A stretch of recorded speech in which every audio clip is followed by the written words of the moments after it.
noise coming from that creature.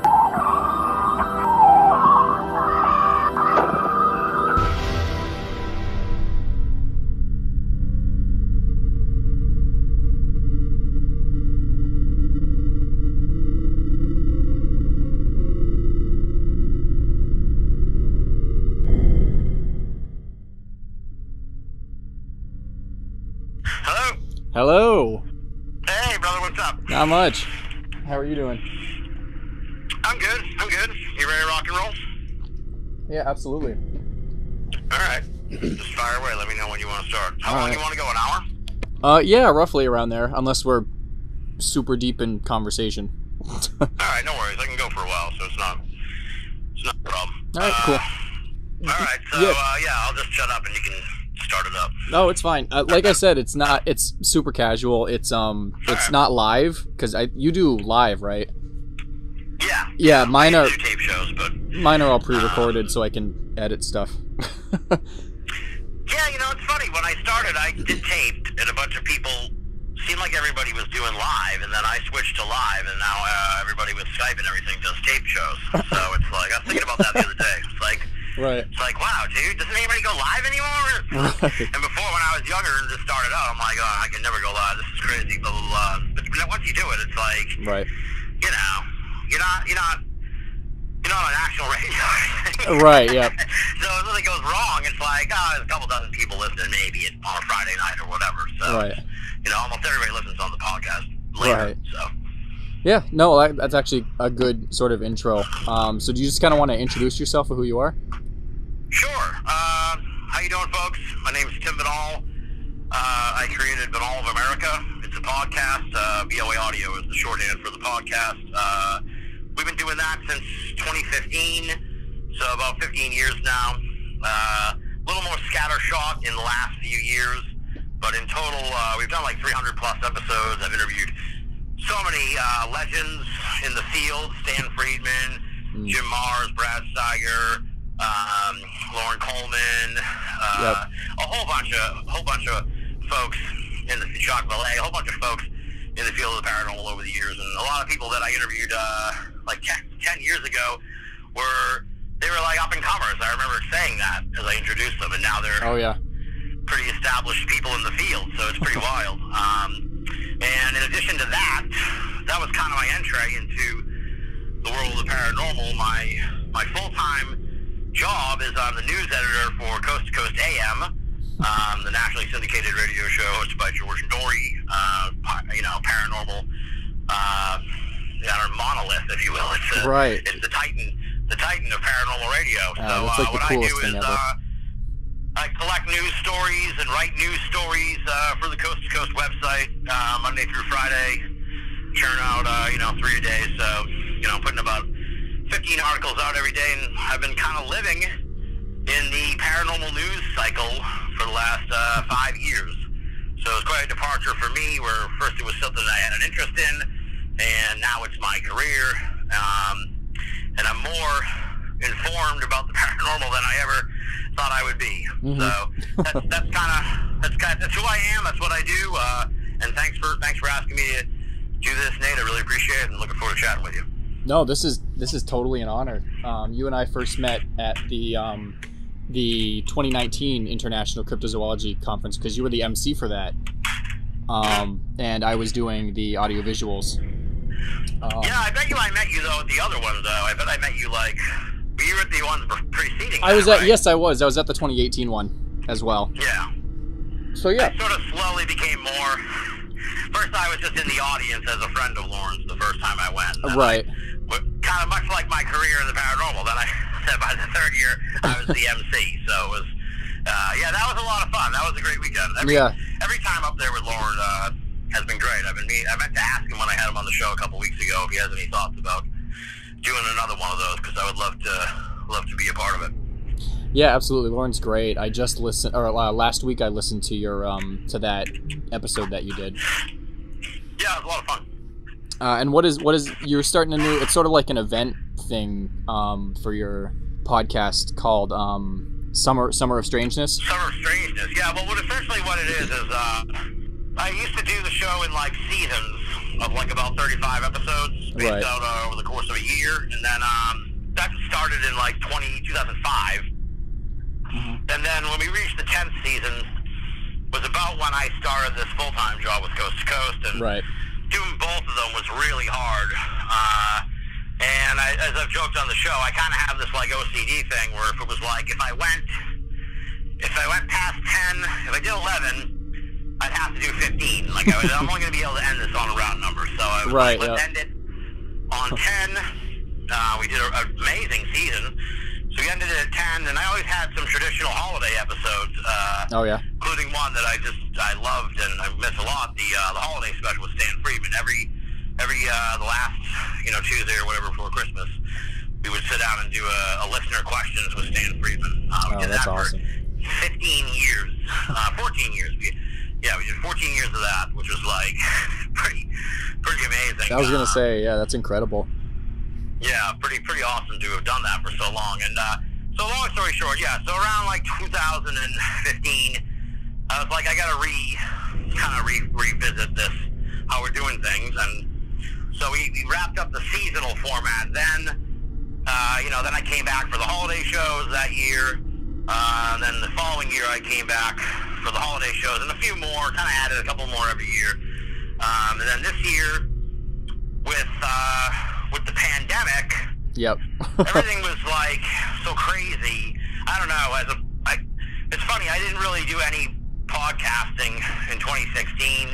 I'm not going to get political, but like it was such a tumultuous year and everything. That it was like, I didn't say anything the whole year. So I kind of was like, didn't want to really miss out on this experience of documenting what I was watching happen, because the pandemic was the start of it, I mean, it's still going on, but the start of it was so bizarre and like dystopian and apocalyptic and terrifying and just unlike anything I'd ever seen before, once in a century story. And I was like, I have a situation where I'm on Coast to Coast every Friday night for like a little mini segment where I do the news. So essentially I'm kind of housebound on Friday night. I can't go out to a bar or anything if I'm going to be on national radio later in the night. So I mostly just sit around and watch TV and stuff. So it's like, I have a friend, Dr. Tyler Copejohn, who he studied viral medicine. I can't give his whole thing now, but he's a legitimate like scientific doctor. He's not like a doctor. Not that there's anything wrong with like a doctor of sociology, but you know what I mean.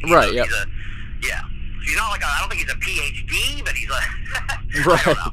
But he's a genuine scientist in the viral realm and medical stuff. So he's smart enough to decipher these sort of stories that were coming out. So around I guess the 13th of March or something like that, the 10th or something like that, I was like, hey, let's just do a show. Let's just do a special show where I can find out what is this coronavirus thing everyone's talking about and freaking out. So this was like 2 days after that crazy Wednesday when Tom Hanks had coronavirus and they canceled the NBA season, and it was that was like dogs and cats, living together, that whole apocalyptic situation. So, I said, let's come on this thing so we can talk for the listeners and get to the bottom of this and sort of ease their ideas of what the hell's going on and everything. And then as I was like waking up that morning before we were doing the show, I was like, this is not going to be over in a week. At the time, I was like, this will probably be over at the end of April, little did I know. So I was like, I talked to him that day before we did the show. I'm like, would you mind us doing this like every week? So essentially, we sort of had this impromptu show that ran, ironically enough, 10 episodes.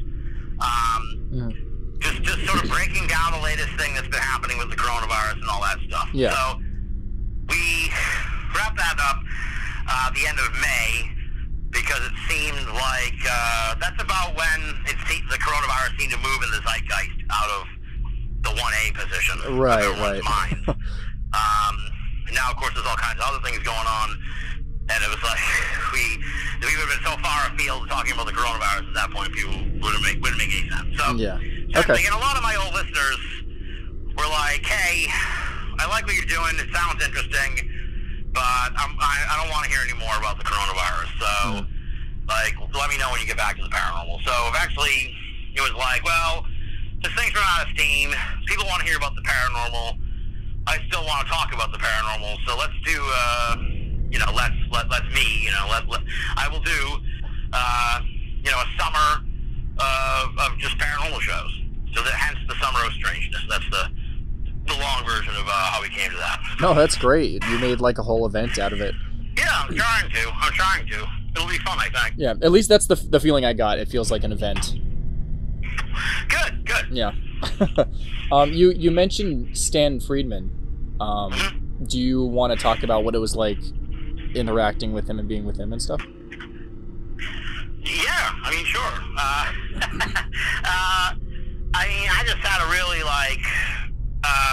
we weren't, close, friendly. We were friendly. Yeah. But we weren't, we didn't talk on the phone. That's probably the best way to put it. You know what I mean? We weren't friends like that, but we were friends because he knew me over the years. Yeah. That was kind of one of those things where it was interesting in the sense when I was younger, before I started producing stuff and was just a fan. Mm-hmm.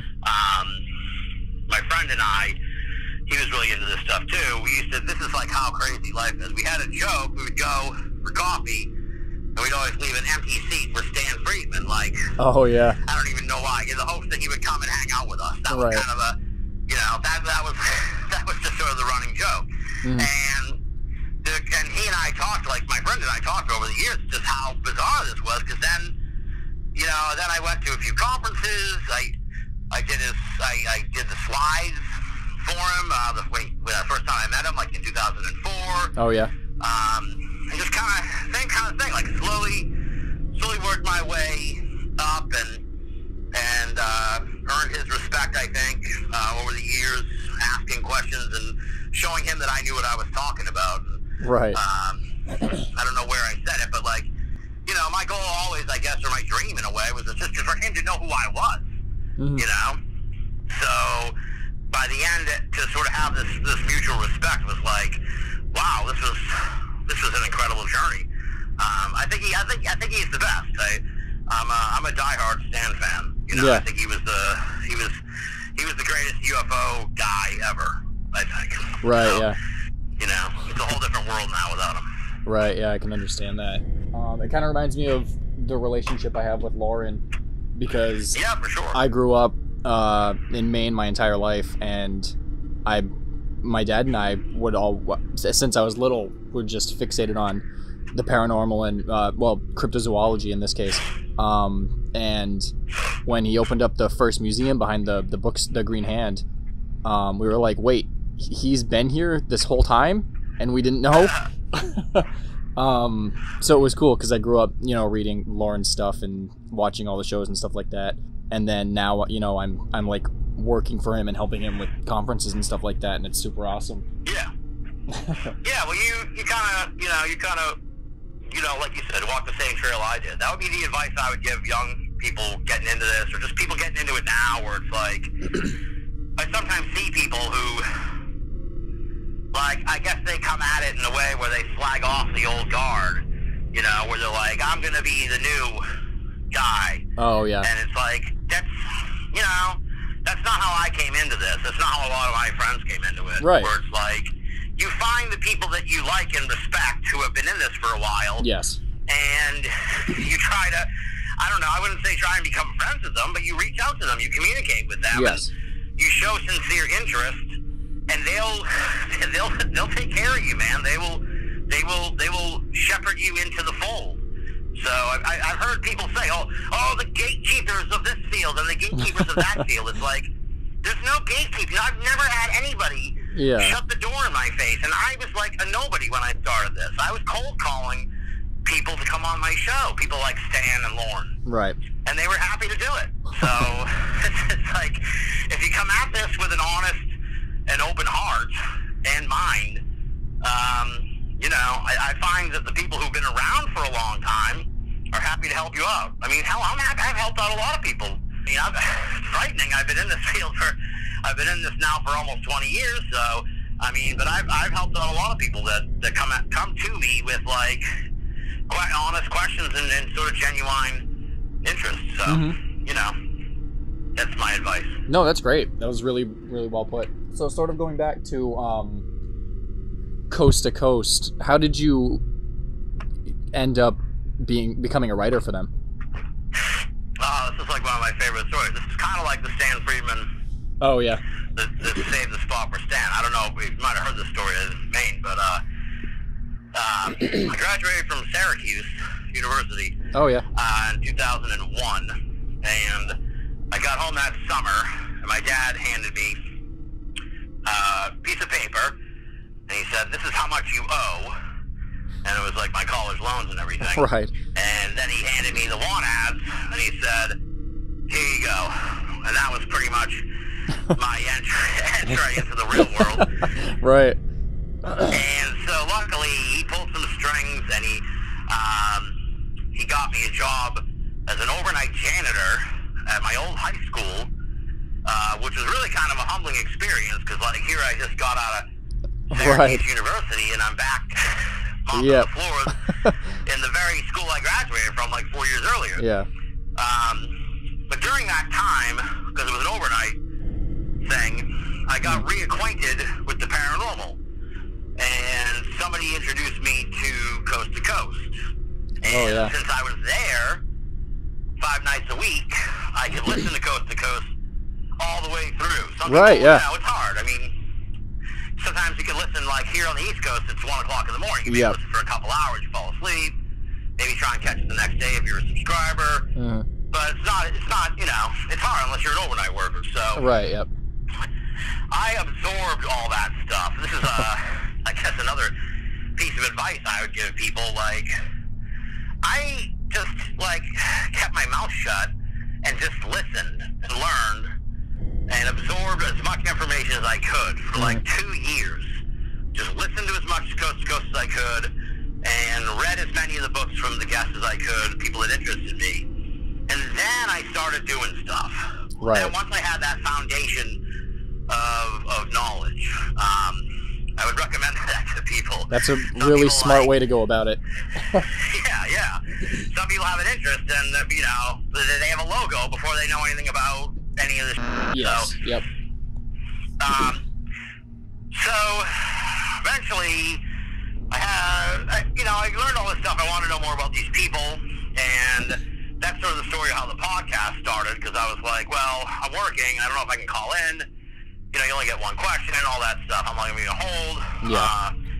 So it's like, let me just see if I can start interviewing these people on my own. That's how I ended up doing the podcast, like in 2005.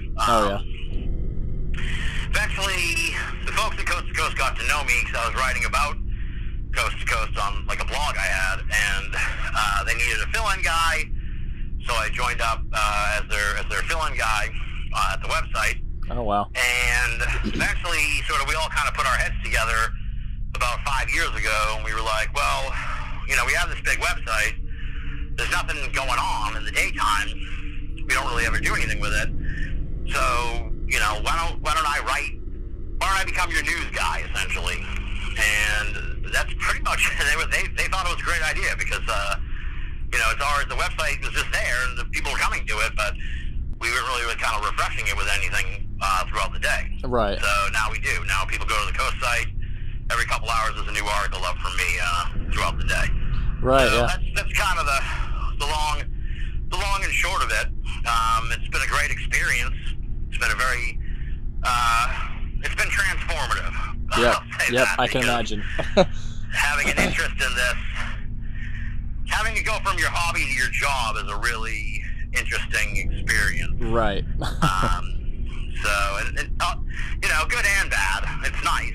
You know, it's amazing that like my job is in the paranormal, and then it's like weird because like at the end of the day, it's like I don't really want to do all that much paranormal. Like the old days when I would read a lot of books about the subject or watch some TV shows and stuff. It's like I don't really do that anymore because I just spent all day writing about this and reading about stuff like this. Right. Well, how do you, for the news, how do you decide on a topic to write about? Well, generally, you know, you get like, I have a certain kind of rule of thumb where it's like anything that sort of hits the beats, if you will, like the main, like anything that's like a Bigfoot story, I'll pretty much write about. So Okay, like, yeah. Like a Bigfoot beat, if you will. Yep. So even if it's like tangentially related to Bigfoot, it's like I kind of at the end of the year want to look back and know that I documented like every story that involved Bigfoot, pretty much. Okay, that cool. managed to make the news. So it's like with that, Loch Ness Monster. So I kind of have a certain list of things that I literally like cycle through every single day, like 3 or 4 or 5 times a day on Google News search and other searches. Right. You know, that comb the web for news. So, like today, for instance, like I run this list all the time. So Yeah. Today, for instance, like it pinged on something on the Voynich manuscript. Now, like, I don't know if people know about this. It's like an centuries-old book that's written in code. People Right. have been trying to figure it out for like the last 100 years since it first came to light. And like every year, somebody thinks they figured it out, but it never really works out that way. Yeah. But that's a good example sort of how this works for me, because, you know, then all of a sudden it's just you kind of mind your own business, like search through, all right, Institute Yatloff Pass. No, nothing today. Right. No, nothing with that. Voynich manuscript. And it's like, ping. It's like, oh, Yeah. whoa, hold on now. What happened with the Voynich manuscript? Then I just dive in, and I'm like, all right, let's tell people what's happening with the Voynich manuscript here. Oh, You know, awesome. and I try to couch the stuff that I write. I try to give people sort of, I guess you could say, like the most informed coverage I can give them. So it's like if you're reading the article at something like a more mainstream site, they may not get into some of the more quirky aspects of the story. Yeah. You know, that I do. Mm-hmm. Or in this instance today, it was like I wrote about it, this guy's latest theory, and then I kind of took people a little bit through the history of how this happens every year. Somebody thinks they've solved the Voynich manuscript, and I also had like quotes from like the main woman, the doctor, professor, who is kind of the I wouldn't call her a debunker, but the main critic Yeah, of yeah. Voynich research. Like every time there's a solution that comes out, she'll dissect it on Twitter and explain why this doesn't work. Mm-hmm. So it was like, I really, really try, and it's kind of funny because given the nature of the medium, you know, it's like, Yep. This is the paranormal news site. You think we'd be like Weekly World News, you know? But it's like almost every article I write, I always try to make sure that that I don't want to get anyone's hopes up. Right, okay. So it's like, if there's a really interesting video of the Loch Ness Monster, I'll say, this guy took this video, here's when he filmed it, here's what's in the video, and then, you know, at the end of the article, it's like, could be Loch Ness Monster, or it could be this, that, or the other thing. Right, You know, yeah. it You very don't well want could have been a log. to. Yeah, you don't want So- to sensationalize it Right. more than what it is. No, that's great. So you mentioned Bigfoot and Loch Ness. Are there particular phenomenon that interest you more than others? Whether it's paranormal or cryptozoological or anything like that. I think, well, there was a while, I kind of go through phases, I guess, because I write about all this stuff so much, but it's like, for a Right. while there, I haven't seen enough lately, but about a year or two ago, it was like a lot of thylacine stuff. Ooh, I With love a the lot of thylacine. Tasmanian tiger stuff, and I really do like that one a lot. Because it's one of those, like,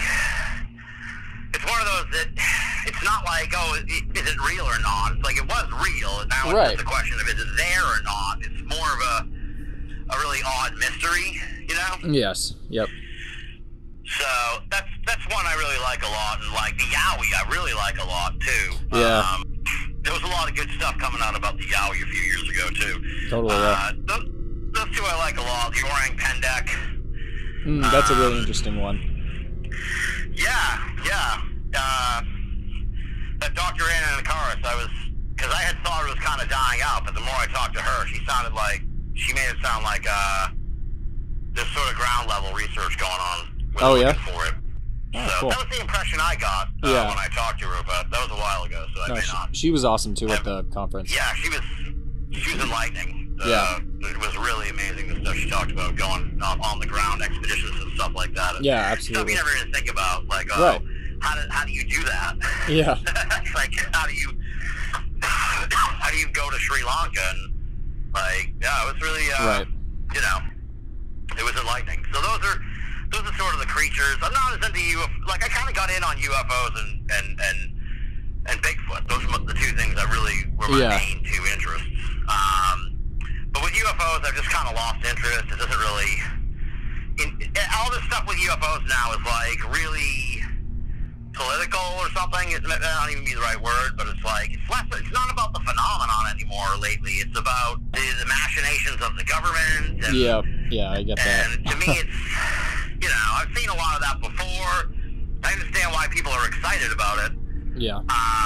But to me, it's like, I've seen a lot of that before, so until something really wild happens, I'm kind of not that excited about it. What was like the last big UFO thing that sort of interests you? Well, I mean, I won't lie. Like there are peaks of this weird political thing that, like, right. I'll give you an example. Like when somehow this all got all the way up to Trump last summer. Yeah.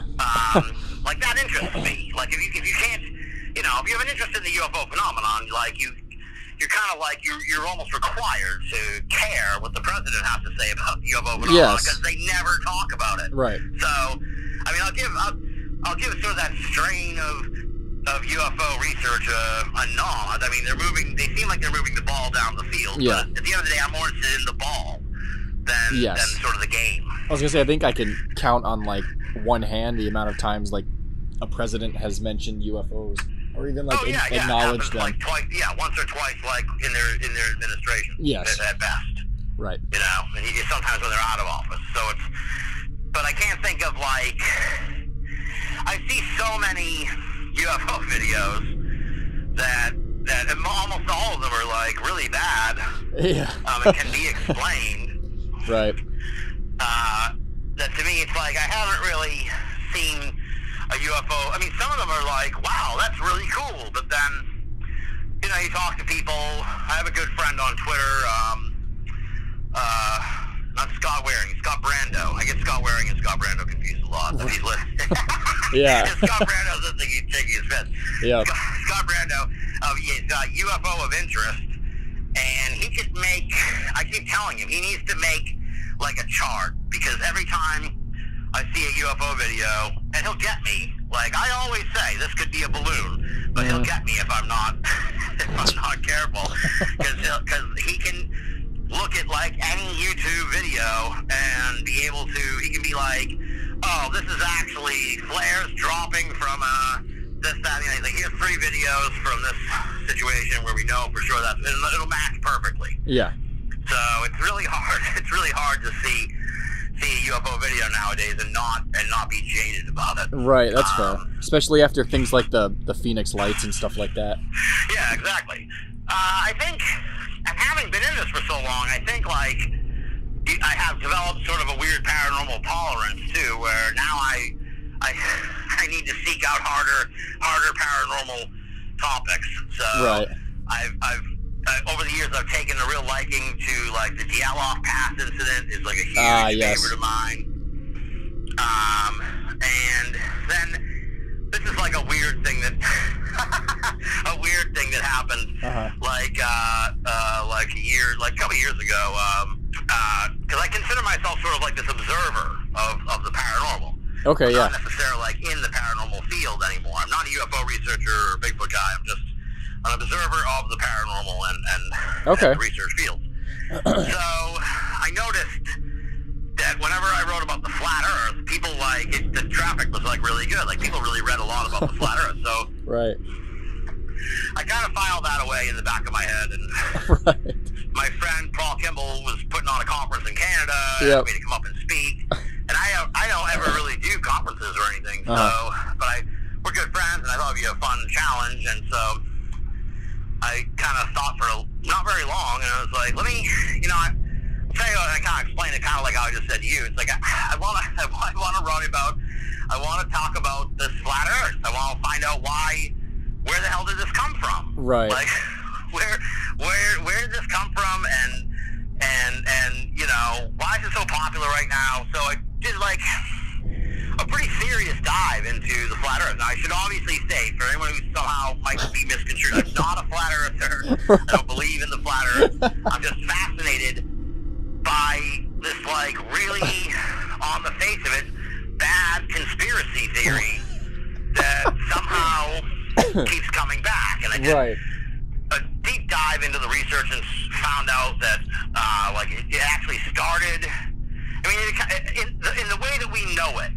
Like, I mean, sort of like cryptozoology started at some point, but there was stuff before that. But the codification, if you will, of the flat Earth theory started like in 1860, and then it sort of had a champion each generation, and then died out, and then someone else would come along and bring it back, and it would revive it. It would be revived, and it would follow the same sort of path, where it would be really popular.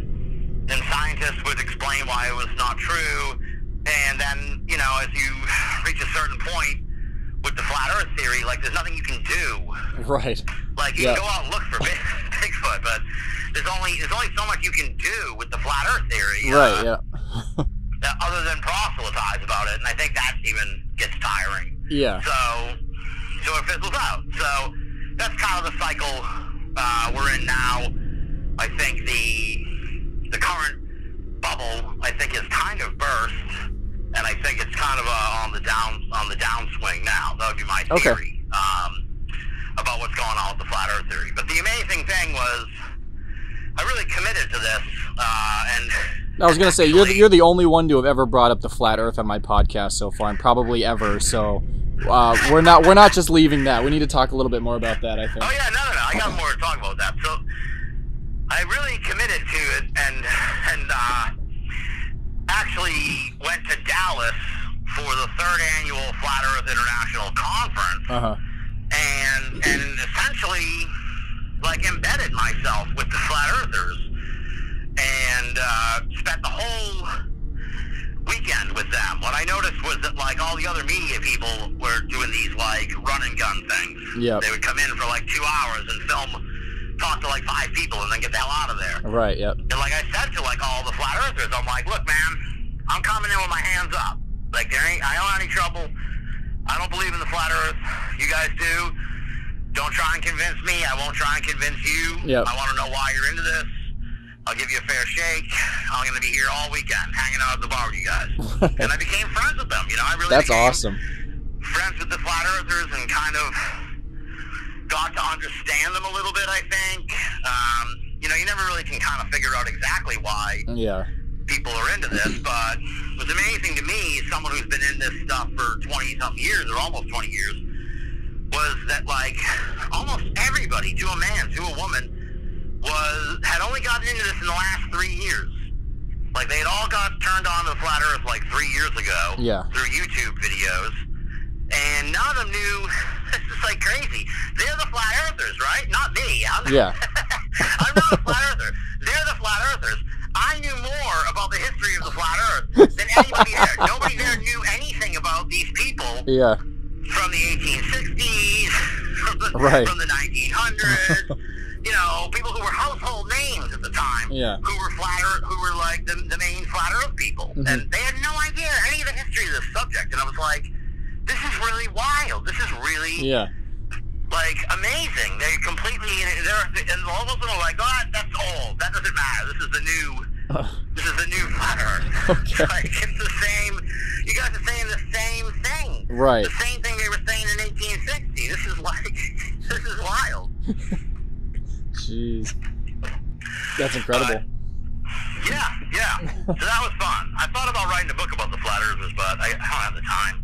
If I ever get the time, that's one topic I'd like to do, because they're an interesting bunch of folks. Yeah, no, it looks like I saw mostly harmless. Right, No, I saw your pictures on Facebook of you when you were there. And did you write any articles about? Yeah, I wrote a long one for Coast to Coast about Yeah, I'll have to look at that. Yeah. So yeah, but yeah, it was interesting. This is an interesting point that I think you'll appreciate too. That because we're like, okay, so the people that aren't like the local reporter who covers it, right? They think of the flat Earth the same. They think of the flat Earthers, dude, in a lot of ways, not necessarily always, but they think of the flat Earthers like the same way they think of you and me. Yes, yeah. Because we're into weird stuff too. Right. So that was kind of my peace offering to these folks, where it was like, I said to them, I'm asking them, oh, what else you believe in, blah, blah, blah. I'm like, well, what about UFOs, aliens and stuff? And they like laughed in my face. And it's they thought I was crazy. The flat earthers thought I was crazy. So it was like, that was like that should be a wake-up call. I think to like everybody in a sense. It was like, whoa, wait a minute. Right. Like, who am I to judge these people? They're sitting here judging me. So it's we kind of all got along on that in that regard. And the other thing that was like so weird was so you saw the pictures I posted on Facebook and Twitter and stuff like that. Yes, yep. The amount of just pure, like, unadulterated, cruel, like, hatred from strangers. Yeah. On social media, just posting these pictures. Yep. And I wasn't yay flat Earth. I was like, here's the auditorium for the Flat Earth Conference. And then it was like just a string of anonymous, random people. Nate, I still get them. Somehow, this is November. I'll get a notification on Twitter and I'll go and I'll look and it's like someone just lambasting me and calling me all kinds of terrible things. Yeah. Because I took a picture of the auditorium at the Flat Earth thing, and I understood. I got a real understanding of just how vilified these people are. Yeah. And that was kind of I felt genuinely bad for them because they're earnest people. They're wrong. Like, the Earth is not flat. Right. I apologize to them, but it's not flat. But they're earnest people, and they are just so abused. Uh-huh. And it was like wow, and you can kind of see why some of them are like surly and a little angry, and just kind of standoffish. It's like they just get beat down all the time. Right. It was really like wow. Like, I applaud your perseverance for being a part of this thing, considering that everyone is just, like, swearing at you and calling you all kinds of terrible things online. This is crazy. So that was sort of my big takeaways from the Flat Earth experience. No, that makes a lot of sense. And there was that Netflix documentary about the Flat Earthers. And when I started watching it, it was pretty, it seemingly, like, objective. Just kind of observing flat earthers and stuff like that, not really bashing them. And then in like the last half of it's when they really started like you said, like treating them like not great and painting them in like a worse light and stuff like that. Yeah, it's very controversial, the movie with the flat earthers. I can imagine. They've kind of mentioned that. I think they had some. I want to say there's like a conspiracy of sorts that they believe that like the pressure was put on the people that made the movie. Oh, yeah. I don't know. I don't really necessarily believe that, but like that it was supposed to be an honest portrayal, but then it changed mysteriously into a hit piece. But well, I was gonna say that's kind of what it felt like, honestly, because like I said, the beginning was sort of like objective and sort of fair, and then it sort of started to started to escalate. I think what I had heard was that the filmmakers, I think what I had heard, not necessarily that it was a conspiracy, but I think I heard that the filmmakers saw a situation where a little kid was asking about the flat Earth, and then they realized that, like, they came to the conclusion that they were making a mistake to glorify the flat Earth. Oh, okay. Without without, I think that they kind of had second thoughts there. That's my understanding of it. Okay. All right. Because they were like, look, this is, and I mean, it was interesting. There were a lot of kids there. There were a lot of families. It was really an interesting dynamic. You don't necessarily see all that much. Families and stuff at these paranormal events and stuff like that. But I mean, it was overall interesting. It was a really interesting experience. Yeah, but even with like the cryptozoology conferences, like people from you see people of like all ages there, and like even then it's like cryptozoology can like get you interested in like science and stuff like that. But what are your thoughts on like people bringing like their kids to like a flat Earth convention and stuff like that? Oh, I mean, I don't know. I don't necessarily believe in the flat. Well, I don't believe in the flat Earth. So I mean, I don't necessarily. I don't want to tell people how to raise their kids or whatever. So I don't know. I mean, right? No, it makes sense. Like it's kind of weird. I don't have any kids. I don't know. Yeah. I mean, I can see. I mean, there are people. Well, to throw it back to like we were talking about people online and everything. It's like there are people who get. In addition to the anonymous mean people, right? They're like scientists and science buffs and stuff who they get like irrationally angry about this. That's the other part. So like, I guess and so I guess like that. So it's like should they be bringing their kids like that? That's what sets a lot of these people off. That they think that they're poisoning the minds of young people. And to me, it's like I just don't. I mean, there are people, I guess they can make the argument, and they may not be wrong. There are people that make the argument sort of like that, once someone believes in the flat Earth, next thing you know, it's like vaccines and da-da-da-da, it's a slippery slope. I can see that point of view. Totally can see that point of view. But on its own, I don't see what harm thinking the Earth is flat does to anybody. Right, yeah. It's the most harmless conspiracy theory yes, out there. I could agree. No, that wasn't to try and get a specific answer or anything. I was legitimately curious as to your thoughts. Yeah, I mean, I hadn't really thought about it much. That's why I was kind of like, well, I don't know. I don't know. Right. I don't know. I don't have a kid, so it never would have crossed my mind, like. Right. No, it makes sense. But to me, yeah, it's weird. It's interesting in the sense where it's like, in some ways, it's like, well, it was, that part was kind of neat. There was a lot of families there. Like I said, it was like, well, this is like, this is kind of neat. Yeah.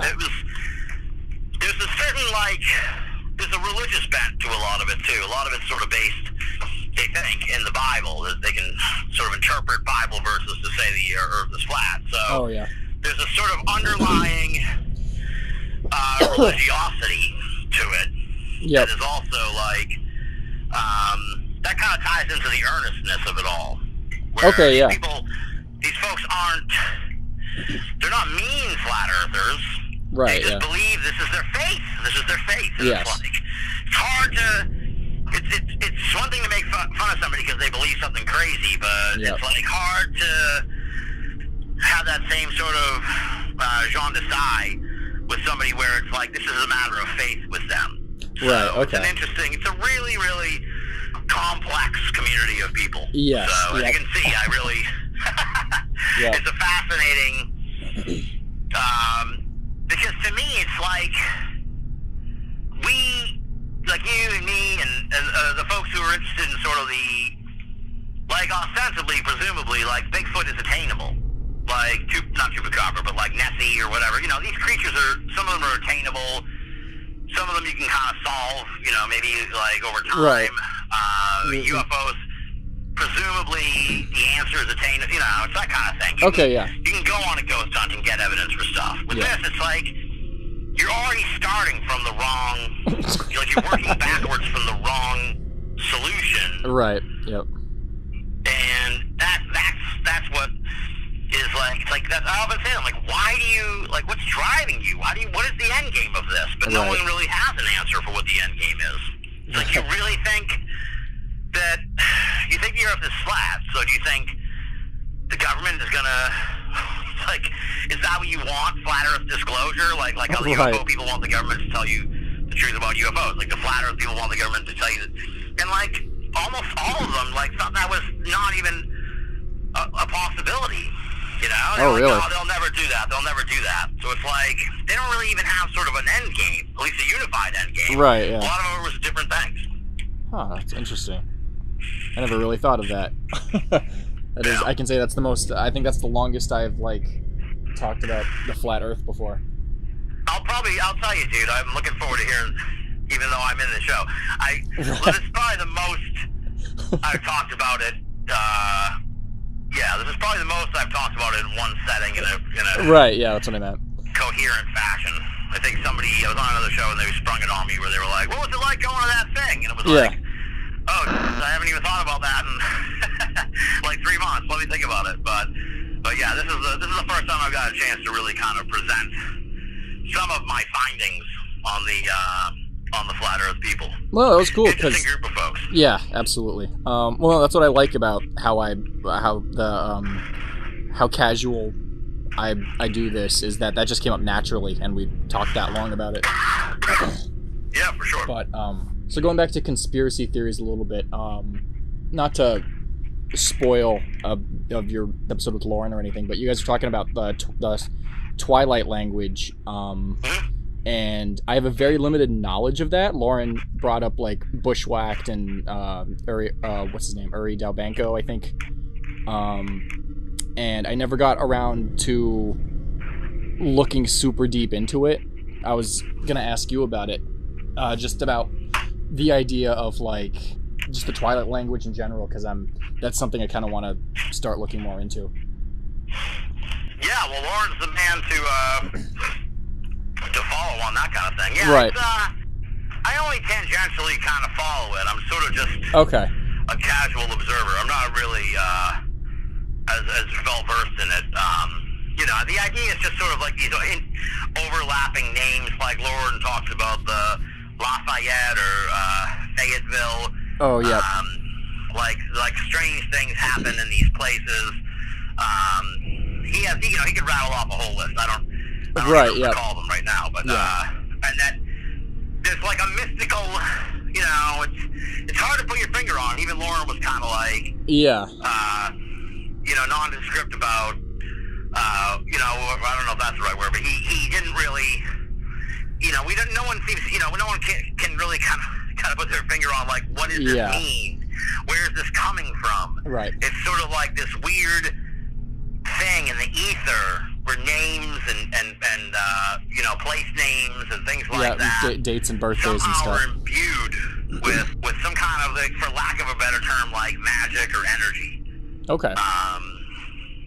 So I don't know, and the question, I'm one of those people that's like, why? Like how, how is that? Is it like, you wonder if it's like acoustic or something? Yeah. Or if it's, or where that comes from. He pointed out like Lafayette and Fayetteville has the Fae, and the Fae were like the fairies. Yes. Yep.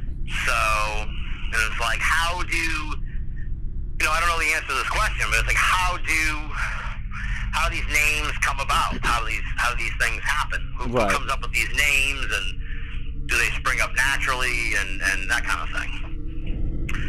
Yeah, totally. Have you ever looked more into, like, I guess more sort of a focus on, like, I guess quote unquote, like, magical stuff, I guess, like fairies and things like that? Like elemental kind of stuff? Yeah, I find that stuff interesting. I'm seeing it's become a lot more popular in recent years. Yes. So I think, that's interesting, and I'm a big fan of, like, Hellier, and that kind of dances into the, Hellier is sort of it sort of is a swirling whirlpool of a lot of this stuff, like the Twilight language, and cryptozoology and ufology. It's sort of, an interesting mix of all that stuff. Okay, so it's sort of where a lot of the thinking is going nowadays. Yeah. Which is good. No, totally. I guess from that, well, I guess just sort of, it could be related, but one of the questions I've been starting to ask people coming on my show is, how would you yourself improve the field of anomalous research? How would I improve it? Yeah.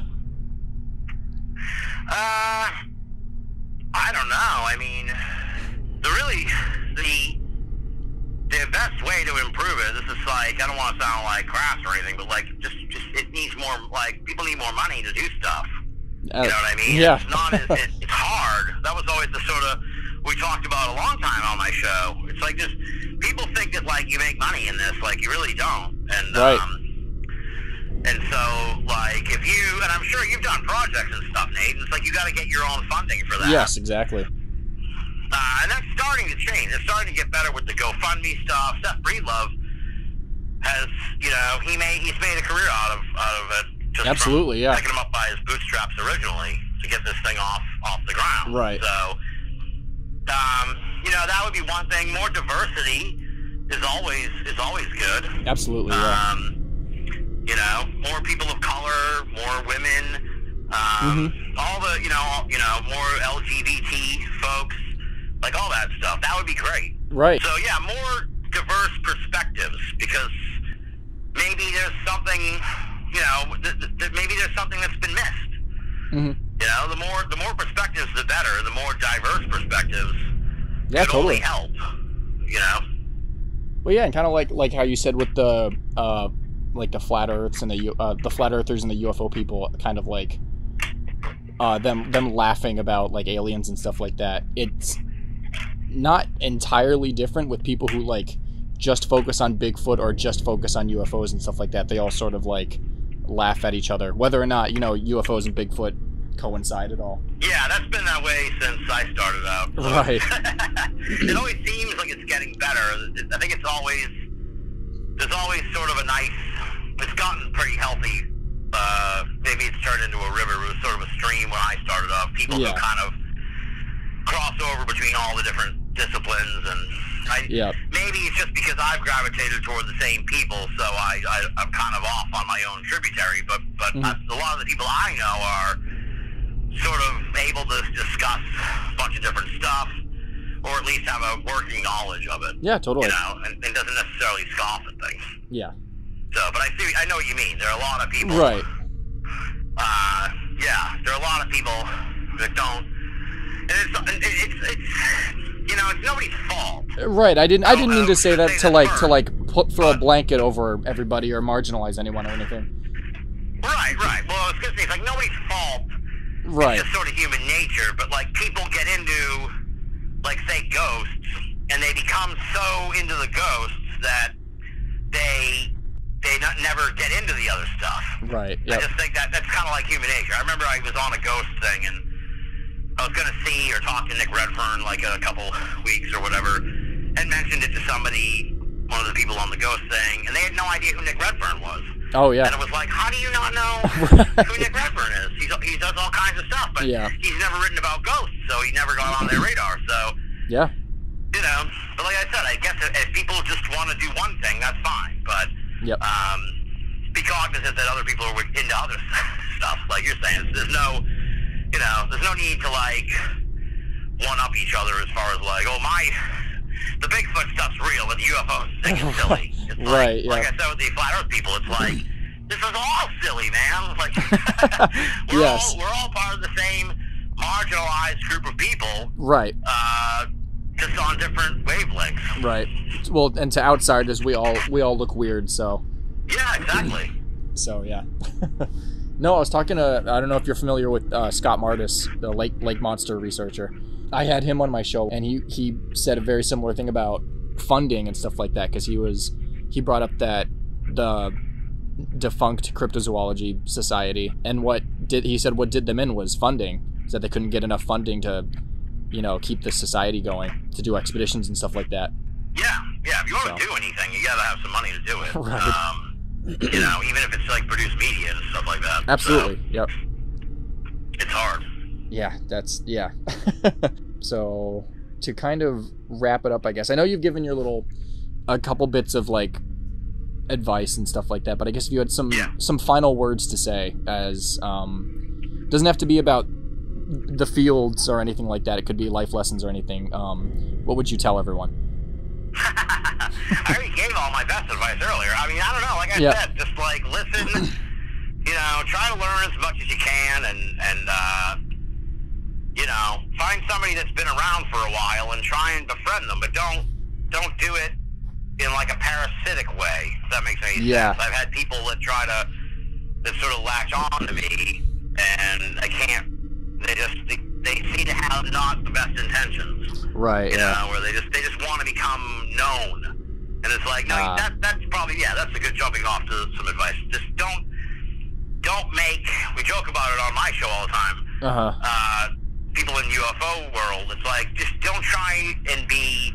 If your goal is to be UFO famous, then you're not doing this right. Yes, exactly. And if your goal, same with all the other stuff. I was going to say, be Bigfoot famous, or if your goal is to be on TV, you know, you can. I guess it's cool to aspire in a sense, but it's like, if your main drive is to be somebody in this, it's like, that's not. You're going down the wrong path, man. You gotta, like, it has to be a journey of your own discovery, and if you find something that you think people should know about, you share it, and if you're earnest about it and you do good work, then you'll be recognized, and you don't have to, like, fight to be noticed, and you don't have to fight to become famous, because, like, the more you try, the more it's going to push back against you. Yes, absolutely. And I've talked with a bunch of other people who also feel that a similar way, saying that there are people, they know people in the field that are just trying to be the most popular and things like that. So. And I always say, like, look at, like you can be UFO famous, dude, but let's just say paranormal famous. You can be paranormal famous, but like, at the end of the day, this is kind of like we talked about earlier. It's like, this is like professional wrestling. Like no one. We're still the marginalized group here. So if you want to be UFO famous, that's fine. But you're like in the grand spectrum, the galaxy of fame. You're like the Iron Sheik. You're like that's the level of fame, right? You know, or Hacksaw Jim Duggan. You know, that's where you are. So absolutely. That would be, you know, keep it all, have perspective on where we are in all this. That would be sort of the other, you know, have perspective on where we are in all this, and come from a place of genuine curiosity, and the paranormal is your oyster, man. No, absolutely. That's very well put. The more skeptical side of me says, relating to that you can't be a professional cryptozoologist or paranormal investigator or anything like that, but you can be a professional writer and write about that stuff and stuff like that. So it's about finding something like that, like being like, I'm interested in filmmaking and stuff like that, making like this podcast and things. They relate to cryptozoology. That doesn't really make me a professional cryptozoologist. I'm just a filmmaker or a videographer that likes to make stuff relating to cryptozoology and 4D and stuff like that. Yeah. All right. Absolutely. All right. Well, this was fantastic. I'm really glad that we were able to do this. Man. Thank you so much. Yeah. Thank you. All right. Do you want to do plugs one last time? Sure. Binnall of America, BINNALL of America.com. That's where you can find the podcast. We're generally on Friday nights at 9 live. So just go to Binnall of America, click the link. It'll be right in the middle. It'll have the date and the time there, the guest. So click that. That'll take you to the live broadcast. And then generally we put the MP3s up a couple days later. And if you want to check out my day-to-day stuff, you want to head over to the mothership, coasttocoastam.com. It's coast2to coastam.com. Just check the carousel or go to the articles. My name's on all the stuff I write, so you can pretty easily find it. All right. Well, this was awesome. Thank you so much. Thanks, Nate. I really appreciate it. Yeah, thank you. Have a good one.